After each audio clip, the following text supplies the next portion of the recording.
ሰላም ጤና ይስጥልን ክቡራን ተመልካቾቻችንና አድማጮቻችን ዘውዱ መንግስቴ ነኝ ከዚህ ከአገር እንግሊዝ። አሁን የዘውዱ ሾው አጫጭር ዜናዎችን አቀርብላችኋለሁ። በቅድሚያም ርዕሶቹን እንሆ። በወልቃይት ውጥረቱ ነግሷል። ተከዜ ዘብን በተጠንቀቅ ላይ ነኝ ብሏል። ህወሓት የጠቅላይ ሚኒስትሩን ሚስጥር አወጣ። በትግራይ ታላቅ ሰላማዊ ሰልፍ ተካሄደ። ኢትዮጵያዊቷ አትሌት እገዳ ተጣለባት። የጠቅላይ ሚኒስትሩ የአጀርባዛን ጉዞም መነጋገሪያ ሆነ። ትብብር ለኢትዮጵያ አንድነት መግለጫ ወጣ። የቢል ጌትስ ቅሌት ተጋለጠ። አሁን ወደ ዝርዝሩ እንሄዳለን። አብራችን ቆዩ። ፋኖ ታላላቅ ድሎችን ተጎናጸፈ። ከተሞቹንም በቁጥጥር ስር አዋለ። የአማራ ፋኖ ብሔራዊ ንቅናቄ ቴዎድሮስ ዕዝ 102ኛ ኮር 11ኛ ክፍለ ጦር ከክፍለ ጦሩ አሃዶች አንዱ የሆነችው መማር ጌትነት ሁለተኛ ሻለቃ ከሌሎች አጋር ክፍለ ጦሮችና ሻለቆች ጋር በመተባበር ነው ቀጥታ ከሜጫ ተወርውራ ከሌሎች ጓዶች ጋር በመሆን በተለያዩ አቅጣጫዎች በመግባት ሰሜን አቸፈር ወረዳ ይስማላ ከተማና ሌሎችንም የሳተላይት ከተሞች መቆጣጠር ተችሏል ብለዋል። በትናንትናው ዕለት በተካሄደው ኦፕሬሽን 102ኛ ኮር ዘመቻ መሪ ታጋይ ኮማንዶ ፋኖ አላምነው ሰጤ የተመራ የሜጫ ወረዳ አጎራባች ወረዳዎች በመግባት ነው ከሌሎች አጋር ጓዶች ጋር በመተባበር የሰሜን አቸፈር ዋና ከተማ የሆነችውን የስማል ከተማን ሙሉ ለሙሉ መቆጣጠር መቻሉን የገለጠው የወገን ጦር የአብይ አህመድን ወንበር ጠባቂ የጠላት ኃይል ከፍተኛ ምት በማሳረፍ ከመደምሰስ የተረፈው ሲፈረጥጥ እግር በእግር እየተከታተልኩ እርምጃ ወስጄበታለሁ ብሏል። በተካሄደው ኦፕሬሽን በርካታ ምርኮ የተገኘ ሲሆን በቀጣይ ምን ያህል ተተኳሽና መሳሪያ እንደተገኘ በዝርዝር የምናቀርብ መሆኑን እንገልጻለን። በቆቦ በህዝብና በሚኒሻው መካከል ከፍተኛ ግጭት ተፈጠረ። ህዝቡ ቁጣውን እያሰማ እርምጃም እየወሰደ መሆኑ ተገለጠ። በቆቦ ከተማ ነው ሰኞ ገበያ ላይ ያገዛዙ ሚኒሻ አባላት በከፈቱት የተኩስ ርምታ እስካሁን በተደረጉት ግጭቶች ንጹሐን ህይወታቸው ማለፉ ሲታወቅ በርካታ መቁሰላቸውን ከስፍራው ያገኘነው መረጃ ጠቁሟል። የሚኒሻ አባላቶቹ ተኩሱን የከፈቱት በሰኞ ገበያ ውስጥ አትክልት ተራ ላይ ሲሆን ረብሻና ግርግሩ ተባብሶ መቀጠሉን ምንጮቻችን ገልጸውልናል። ህዝቡ እስከ መቼ እናልቃለን በሚል አጸፋዊ እርምጃ መውሰድ መጀመሩ ነው የታወቀው። በዚህም እስካሁን በርካታ የሚኒሻ አባላት ሙትና ቁስለኛ መደረጋቸውንና በሚኒሻ አባላቱም ላይ ተመተው ህይወታቸው ያለፈ ንጹሐን አስከሬን አሁን በገበያ መሃል እንደቆመ የገለጹልን ምንጮቻችን ህዝቡ በተገደለብን ልክ እጥፍ ድርብ የሚኒሻ አባልን ካልገደል የንጹሐን አስከሬን አናነሳም በሚል የሚወስደው አጸፋዊ እርምጃ ጠንክሮ መቀጠሉም ታውቋል። በትግራይ ታላቅ ሰላማዊ ሰልፍ ተካሄደ። የፌዴሬሽን ምክር ቤት ውሳኔን የሚቃወም ሰላማዊ ሰልፎች ነው በተለያዩ የትግራይ ከተሞች እየተካሄዱ መሆኑን የክልሉ ቴሌቪዥን ጣቢያ ዘግቧል። የፌዴሬሽን ምክር ቤትና የኢትዮጵያ ብሔራዊ ምርጫ ቦርድ ውሳኔን በመቃወም ነው በዛሬው ዕለት በተለያዩ የትግራይ ክልል ከተሞች የተቃውሞ ሰላማዊ ሰልፎች እየተካሄዱ መሆኑን የትግራይ ቲቪ የዘገበው። በሰልፎቹ ከተሰሙ መፈክሮች መካከል የትግራይ ህዝብ ድምፅ ያልተወከለበት የፌዴሬሽን ምክር ቤት ውሳኔ ተቀባይነት የለውም፣ የፌዴራል መንግስት በውሳኔው ላይ አስቸኳይ እርምጃ መውሰድ አለበት፣ የትግራይ ጊዜያዊ አንድነት በህገ መንግስቱ መሰረት ወደ ቦታው ይመለስ፣ ከተለያዩ የትግራይ አካባቢዎች የተፈናቀሉ ወገኖች ወደ ቀያቸው ይመለሱ የሚሉ ይገኝበታል። ብሔራዊ ምርጫ ቦርድ ከፌዴሬሽን ምክር ቤት ደርሶኛል ባለው ደብዳቤ መሰረት በአማራ ትግራይ ክልሎች የይገባኛል ጥያቄ የሚነሳባቸው ስፍራዎች ከትግራይ ክልል ውጭ ሆነው በቀጥታ ለፓርላማ ምርጫ እንዲደረግባቸው መወሰኑን መግለጹ አይዘነጋም። የሁመራ፣ የአዲረመጽ፣ የኮረም፣ አፍላ፣ የጠለምትና የራያ አላማጣ ምርጫ ክልሎች ከትግራይ ክልል መንግስት ውጭ ሆነው ለብቻ በቀጥታ ለህዝብ ተወካዮች ምክር ቤት ምርጫ እንዲደረግ ምክር ቤቱ መወሰኑን ለቦርዱ አሳውቋል። የክልሉ ምክር ቤት ምርጫውን በአካባቢዎቹ ላይ የተነሳውን የይገባኛል ውዝግብ በህገ መንግስቱ ውሳኔ ሲፈታ አመቺ ጊዜ ተመርጦ ወደፊት እንዲካሄድ መወሰኑ እንዲሁ ምክር ቤቱ አሳውቋል። ይህን ተከትሎ ነው ታዲያ ስምረት፣ ሳልሳይ ወያነ ትግራይ፣ ባይቶና፣ አረና ያሉ ፓርቲዎች በጽኑ ሲያወግዙት እንደ አብን፣ ኦህዴድ ያሉ ፓርቲዎችና የወልቃይት ጠገዴ አማራ ማንነት አስመላሽ ኮሚቴ በአንጻሩ ድጋፋቸውንም ችረውታል። ስምረት በፕሬዝዳንቱ ጌታቸው ረዳ በኩል ውሳኔውን በፍርድ ቤት ማሳገዱ አይዘነጋም። ትብብር ለኢትዮጵያ አንድነት መግለጫ አወጣ። በህግ ማስከበር ሽፋን የህዝብ መከራ እያደረ መክበዱ አሳሳቢ ነው ሲል በአማራ ክልል እየተደረገ ያለውን ጦርነት በተመለከተ በታሪካችን ውስጥ የበጎውን መንገድ ያህል ጦርነት ግጭቱ አንዱ መግለጫና የታሪካችን አካል ተደርጎ የሚወሰድ ቢሆንም ከ7 ዓመታት ወዲህ አገር የገባችበት ስርዓት ወለድ ጦርነት በብዙ ሺህ ዓመታት ታሪካችን አቻ አይገኝለትም ብሏል በመግለጫው። ከሰሞኑ በደቡብ ወሎ ዞን ወግዲ ወረዳ በርካታ ንጹሐንን በድሮን በከባድ መሳሪያ ማለቃቸውና ከፍተኛ ንብረት መውደሙ ከአካባቢ ምንጮች ለማወቅ ችለናል ያለው ትብብር በአካባቢው ከፍተኛ ፍላጎትና ስጋት መስፈኑ ብሎም የስልክ ግንኙነት በመቋረጡ ትክክለኛ ቁጥር መግለጽ ባይቻልም የሟቾች ቁጥር እጅግ ከፍተኛ እንደሆነ ለመረዳት ችለናል ብለዋል። በሰሜን ሸዋ ዞን ኤፍራታና ግድም ወረዳ በርካታ ንጹሐን በተመሳሳይ መንገድ አልቀዋል። በቀናት ልዩነት በፋኖ ኃይሎችና በፌዴራል መንግስቱ መካከል ሲደረግ በነበረው ውጊያም በደቡብ ጎንደር ዞን በደብረ ታቦር ወረዳ ከተማዎች ንጹሐን በድሮን ተገድለዋል። የጤና ጣቢያ አገልግሎትም ሰጪ ተቋማቶች በሳት ተያይዘው እንዲወድሙ ተደርጓል ሲል በመግለጫው አሳውቋል። ትብብር ለኢትዮጵያ አንድነት በንጹሐን ላይ የሚሰነዘሩ ማንኛውንም ጥቃት በጽኑ የሚያወግዝ ሲሆን የሁኔታዎቹን መደጋገም በዓላማ መተግበር ስናይ መንግስት በህግ ማስከበር ሽፋን የህዝብ መከራ ለማክበድ እየሰራ ነው ወይ እንድንል አድርጎናል። በተፋላሚ ወገን በኩልም የአገልግሎት ተቋማቶች ውድመት መከሰቱ፣ ተደጋጋሚ እገታዎች መፈጸማቸው እጅግ የሚያሳስብና ከማህበረሰብ እሴት ያፈነገጠ ተግባር አድርገን እንወስዳለን። በተደጋጋሚ እንዳልነው ሁሉ ተፋላሚ ወገኖቻችን አሁን ካለው የከፋ ጉዳት ከመድረሱ በፊት ፖለቲካዊ መፍትሄ ለመሻት ወደ ድርድር እንዲመጡ ጥሪያችንንም እናስተላልፋለን ብለዋል።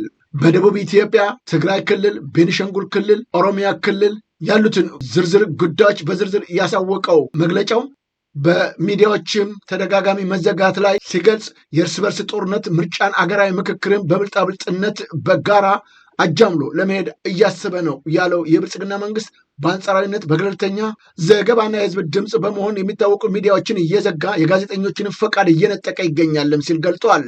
ትግበራውን ግልጽነት የጎደለው ከብሔራዊ ጥቅም ወይም ከህዝብ ደህንነት አንጻር የተቃኘ ሳይሆን አገዛዙ የሚፈጽመው ግፍ እንዳያጋልጥ ከመፍራት የመነጨም ነው ብሏል። እንዲህ ያለውን ድርጊት ከዓለም አቀፍ መርሆች እንዲሁም ከህገ መንግስት ድንጋጌ የሚጣረስ በመሆኑ መንግስት የህዝብን በነፃነት መረጃ የማግኘት መብት አክብሮ እንዲንቀሳቀስና ተገቢውን የእርምት እርምጃ እንዲወስድም እናሳስባለን ሲል ትብብር ለኢትዮጵያ አንድነት መግለጫውን በዝርዝር አሳውቋል። በኢትዮጵያ የነዳጅ እጥረት ከፍተኛ ችግር መፍጠሩ ተገለጸ። በየወሩ አጋማሽ ባለፈ ቁጥር በተለይም የወር መጨረሻ አካባቢ አሽከርካሪዎች መደበኛ ስራ ነዳጅ ፍለጋ እየሆነ መምጣቱ ነው የተገለጸው። በክልሎች ያለው ሁኔታ ደግሞ እጅግ የከፋ መሆኑን የገለጹት የመኪና አሽከርካሪዎች ችግሩ ከወር ወር በየዓመቱ እየቀጠለ ይገኛልም ብለዋል። አሁን ላይ በነዳጅ አቅርቦት የተሻለ ነው በሚባልበት አዲስ አበባ ጭምር ሳይቀር በተለይ ናፍጣ ማግኘት አስቸጋሪ እንደሆነ መምጣቱንም ነው አሽከርካሪዎቹ የገለጹት። ዛሬን ጨምሮ ከሰሞኑ በከተማው የተለያዩ አካባቢዎች የሚታዩ እጅግ ረጃጅም የነዳጅ ናፍጣ ሰልፎ ትኩረት ይሻልም ተብሏል። እስከ ዛሬ ድረስ ለጋራ አካባቢ በሚገኝ አንድ ነዳጅ ማደያ ብቻ የተቀረጸ ቪዲዮ እንደሚያሳየው ከሆነ የአሽከርካሪዎቹ ስራቸውን እና እረፍት ጊዜያቸውን ትተው በናፍጣ ሰልፍ ረጅም ሰዓት ለመሰለፍ የተገደዱ መሆናቸው ታውቋል። በርካታ ተሽከርካሪዎችም ሌሊቱን ሙሉ ነዳጅ ፍለጋ ተሰልፈው እንደሚያድሩ ነው የታወቀው። ይህ ነገር በኢኮኖሚ በዜጎች ላይ የሚያሳድረው ተጽዕኖ እንዲህ በቀላሉ የሚታይ አይደለም ያሉት እኚሁ አሽከርካሪዎች በክልሎች ነዳጅ ከማደያ እጥፍ በሆነ ዋጋ እንደሚሸጥም ነው የገለጹት።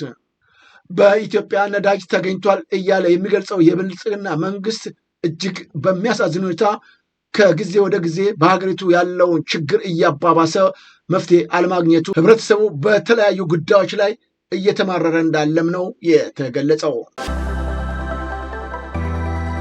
ተጣብቀው የተወለዱ ህፃናቶች በሕክምና መለያየታቸው ተገለጠ። ተጣብቀው የተወለዱት ለ2 ዓመታት ያህል አንድ ላይ የቆዩ ተአምረኞቹ መንትዮች ናቸው። ህያብና ውህብቶ በአሜሪካ በሚገኘው ሴንት ሉዊስ ሆስፒታል በተደረገላቸው እጅግ ውስብስብ ቀዶ ሕክምና በስኬት መለያየታቸው ተበስሯል።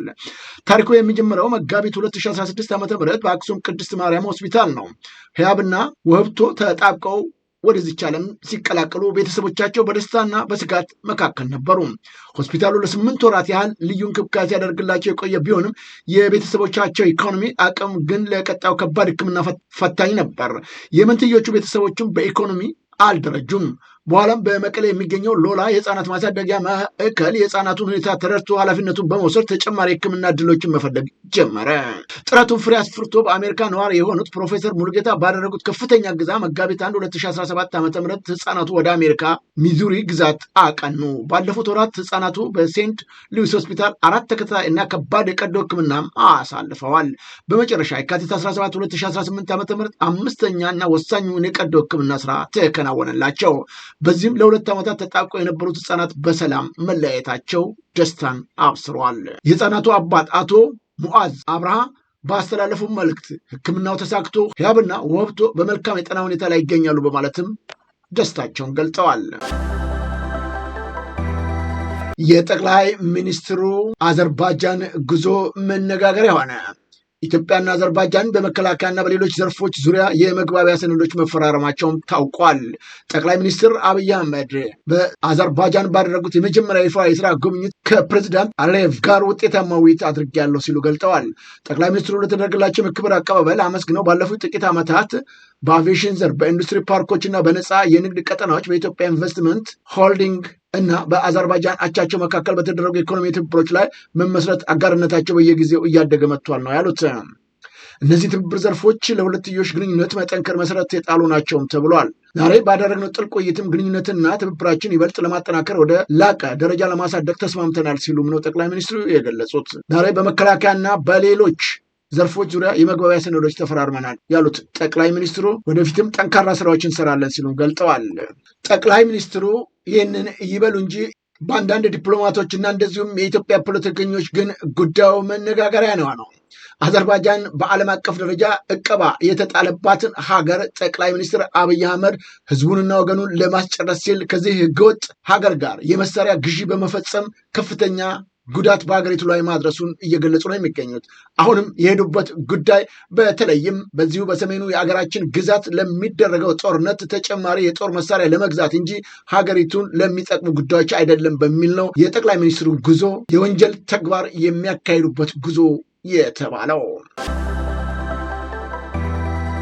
አትሌቷ እገዳ ተጣለባት። ኢትዮጵያዊቱ አትሌት ደርቤ ወልተጂ ነች። የዶፒንግ ምርመራ ለማድረግ ፈቃደኛ ባለመሆኗ ምክንያት በስፖርት ገላጋይ ፍርድ ቤት ሲኤስ የ2 ዓመት እገዳ የተጣለባት። የቅጣቱ ምክንያት የኢትዮጵያን ጸረ አበረታች ቅመሞችን ባለስልጣን ምርመራ እንዲያደርግ ቢጠየቅም ፈቃደኛ ባለመሆኗ ነው እስከ 2027 የሚቆይ ቅጣት የተጣለባት። ከየካቲት 2025 ጀምሮ ያስመዘገበችው ውጤቶች በሙሉ ውድቅ እንደሚደረጉም ነው የተገለጸው። በ2025 የናጂን ዓለም አቀፍ የዓለም የቤት ውስጥ ሻምፒዮና ያገኘችው የብር ሜዳሊያም ተሰርዟል። አትሌት ደርቤ ነፃ መሆኗን ለማረጋገጥ ጥረት ብታደርግም ምርመራ መቃወም ወይም ፈቃደኛ አለመሆኑን በአትሌቲክስ ሕግ እንደ አዎንታዊ ወይም ፖዚቲቭ ውጤት ስለሚቆጠር ቅጣቱ ሊጸናባት መቻሉ ታውቋል። በዚህ ምክንያት በ2005 የቶኪዮ ዓለም ሻምፒዮና ላይ እንዳትሳተፍ መደረጓም ይታወሳል። በወልቃይት ውጥረቱ ነግሷል። የተከዜ ዘብም ለሚመጣው ነገር ሁሉ ዝግጁ ነኝ ብለዋል። የወልቃይት ጠገዴ ዞን ምክትል አስተዳደርና የጸጥታ ዘርፍ ኃላፊ ኮሎኔል ደመቀ ዘውዱ ህወሓት ለጦርነት ሰፊ ዝግጅት እያደረገ መሆኑን እና ጀነራል ታደሰ ወረደም ለዚህ የሚሆን መመሪያ መስጠታቸውን ገልጧል። ኮሎኔል ደመቀ በትላንትናው ዕለት ለብልጽግና ፓርቲ በተዘጋጀ የድጋፍ መድረክ ላይም ባደረገው ንግግር ህወሓት አሁንም ለጦርነት ዝግጅት እያደረገ እንደሚገኝ እናውቃለን። ከእያንዳንዱም ወረዳ 2000 ተማሪዎችና የመንግስት ሰራተኞች ለጦርነት እንዲሰልፉ መምሪያ መስጠታቸውንም እናውቃለን። ሆኖም ይህንን መመሪያ ተቀብሎ መሰለፍ አለመሰለፉ የትግራይ ወጣቶች ውሳኔ መሆኑን ኮሎኔል ደመቀ ተናግረዋል። የፌዴሬሽን ምክር ቤት የቅርብ ጊዜ ውሳኔ ልክ እንደ ባልና ሚስት ቃል ፍቺ ያመሳሰሉት ኃላፊው ከዚህ ቀጥሎ የንብረት ፍቺ ይቀረናልም ብለዋል። ይህ ማለት በትግል ሂደት ለሞቱት ሰዎች እና ለተፈናቀሉት ወገኖች ህወሓት ካሳ መክፈል እንዳለበት ያመላከቱ ሲሆን ወደፊትም በጉዳዩ ላይ ተጠያቂነት እንደሚኖርም አሳስበዋል። በተጨማሪም የፌዴራል መንግስት ጋር ተጠግተው ህወሓትን ጸረ ዲሞክራሲ ነው ሲሉ የነበሩ የትግራይ ፖለቲከኞች አሁን የትግራይ ጉዳይ ሲነሳ ከህወሓት ጋር መተባበራቸው ሆድ ያባውን ብቅል ያወጣዋል ማለት ነው ሲሉም ተችተዋል። ምንም ይሁን ምን አሁን የተከዜ ዘብ በተጠንቀቅ ይጠብቃል። የሚመጣውን ነገር ሁሉ እርምጃ እንደሚወስድም ነው ያሳወቀው።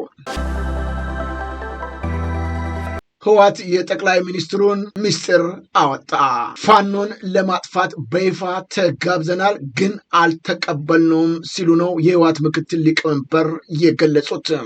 ፋኖን ለማጥፋት በይፋ ተጋብዘን አልተቀበልነው ሲሉ የገለጹት የህወሓቱ ምክትል ሊቀመንበር አቶ አማኑኤል አሰፋ የገለጹ ሲሆን አክለውም በአማራ ህዝብ ላይ ከባድ የዘር ማጥፋት እየተፈጸመ ነው ሲሉም ተደምጠዋል። ለዚህም ተጠያቂ ራሱ የአማራ ኤሊት ነው ያሉ ሲሆን የአማራ ክልል መንግስት በህዝብ ላይ ከፌዴራል መንግስት ጋር በመተባበር እየፈጁት ነው ሲሉ አቶ አማኑኤል አሰፋ ገልጠዋል። የአማራና የትግራይ ህዝብ ለረጅም ዘመናት አብሮ በፍቅርና በአንድነት እየኖረ ነው ያሉት እኚሁ የህወሓቱ ምክትል ሊቀመንበር ካሁን በኋላ በመነጋገርና በመወያየት ችግሮቻችንን በመፍታት ይህንን የጋራ ጠላታችንን ለመደምሰስ አብረን መቆም አለብንም ሲሉ መግለጻቸው ነው የታወቀው። አሁን ወደ ውጭ ዜናዎች እናመራለን። ቢል ጌትስ ሩሲያን ሴቶች ጋር ግንኙነት ነበራቸው ተባለ።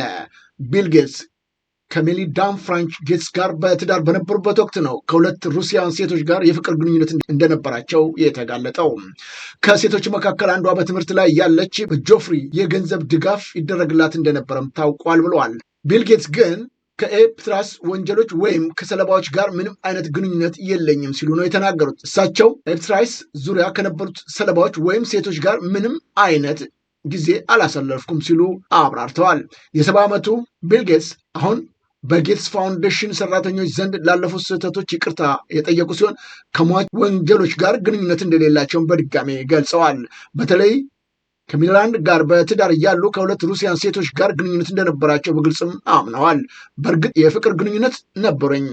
አንደኛዋ በብሪጅ ውድድሮች ላይ ያገኘኋት ሩሲያዊት ተጫዋች ስትሆን ሁለተኛዋ ደግሞ በስራ አጋጣሚ ያገኘኋት ሩሲያዊት የኒኩለር ፊዚክስ ባለሙያ ናት ሲሉ ገልጠዋል። ቢል ጌትስ ለፈጸምኩትም ስህተት ይቅርታ እጠይቃለሁ ሲሉም አሳውቀዋል። ቻይና የቻይና ኩባንያ ለሰራተኞች $26 ሚሊዮን በጠረጴዛ ላይ ደርድሮ አከፋፈለ። በቻይና የሚገኘው ኬንያ ክሮንግ ካንግ የተሰኘው ኩባንያ ነው ለሰራተኞቹ ያደረገው አስገራሚ የሽልማት ስነስርዓት በአሁኑ ወቅት በዓለም ዙሪያ መነጋገሪያ መሆኑ ታውቋል። ኩባንያው ለቻይና አዲስ ዓመት በዓል ለ7,000 ሰራተኞች $26 ሚሊዮን የሚጠጋ ጥሬ ገንዘብ በጠረጴዛ ላይ በመደርደር ነው ያከፋፈላቸው። የሽልማቱ ልዩ ህግ ሰራተኞቹ የተሰጣቸውን የገንዘብ ቁልፍ በራሳቸው እጅ አንስተው መውሰድ መቻላቸው ነው። የኩባንያው ስራ አስኪያጅ ይህንን ያደረጉት ሰራተኞቻቸው ያሉባቸውን የብድርና የኢኮኖሚ ጫና እንዲቀንሱ በማሰብ እንደሆነም ገልጸዋል። ይህ ደጋፊ ተግባር በማህበራዊ ሚዲያ ከፍተኛ አድናቆትን ያተረፈ ሲሆን የኩባንያው ባለቤት ዓለማችን ካፈራቻቸው ለጋሽ አሰሪዎች ቀዳሚ የሚል ቅጽል ስምም ተሰጥቷቸዋል። ድርጊቱ ለሰራተኞች የሚሰጥ እውቅና ለስራ ተነሳሽነት ያለው ፋይዳ በግልጽ የሚያሳይ ሆኖ ተገኝቷልም ተብሏል። የጀነራል የጉብኝት ጥያቄ ውድቅ መደረጉ ተሰማ። ጠቅላይ ሚኒስትር አብይ አህመድ ነው የሱዳኑን ወታደራዊ መሪ ጀነራል አብዱልፈታህ አልቡርሃን በሚቀጥለው ወር ወደ አዲስ አበባ ለማድረግ ያቀዱትን የጉብኝት ጥያቄ ውድቅ ማድረጋቸው ሱዳን ታይምስ ዘግቧል። ዲፕሎማሲ ምንጮች የጉብኝቱ ጥያቄ ውድቅ መደረጉን ያረጋገጡ ሲሆን የኢትዮጵያ ውሳኔ ግልጽ እና ሆን ተብሎ የተወሰደ እንደሆነም ገልጸዋል። ለጉብኝቱ አለመሳካት እንደ ምክንያት የቀረበው የጠቅላይ ሚኒስትር አብይ አህመድ የስራ መርሃ ግብር እጅግ የተጣበበ በመሆኑ ለታቀደው ስብሰባ ክፍት ጊዜ ባለመኖሩ ነው የተባለው። ይህ እርምጃ በሁለቱ መሪዎች መካከል ያለውን ጥንቃቄ የተሞላበት ግንኙነትና በቀጠናው ያለውን ፖለቲካዊ ውጥረት የሚያሳይ እንደሆነም ተነግሯል። ጄኔራል አልቡርሃን ጉብኝቱን ለማድረግ ያቀዱትን የሁለቱን ሀገራት የሁለትዮሽ ውይይት ለማጠናከር የታሰበ ነው ቢባልም የኢትዮጵያ ውሳኔ ግን መንግስት ለዲፕሎማሲያዊ ቅድሚያ የሚሰጣቸው ጉዳዮችን በጥንቃቄ እየመዘነ መሆኑን የሚያንጸባርቅ መሆኑ ነው ዘገባው የጠቆመው። ክቡራን ተመልካቾቻችንና አድማጮቻችን ለአሁኑ ያቀረብኩላችሁ የዘውዱ ሾው ዜናዎች እነዚህ ይመስሉ ነበረ። በቀጣይ ዝግጅታችን እስከምንገናኝ የዘውዱ ሾው ሚዲያን ሼር፣ ላይክ እና ሰብስክራይብ በማድረግ ወዳጅ ቤተሰቦቻችን እንድትሆኑ በማክበር ከወዲሁ እንጋብዛለን። ከዜናዎቹ ጋር አብሬያቸው የነበርኩትን የዘውዱ መንግስት የነበርኩኝ። በቀጣይ ዝግጅታችን እስከምንገናኝ ሰላም ጤና ይስጥልኝ።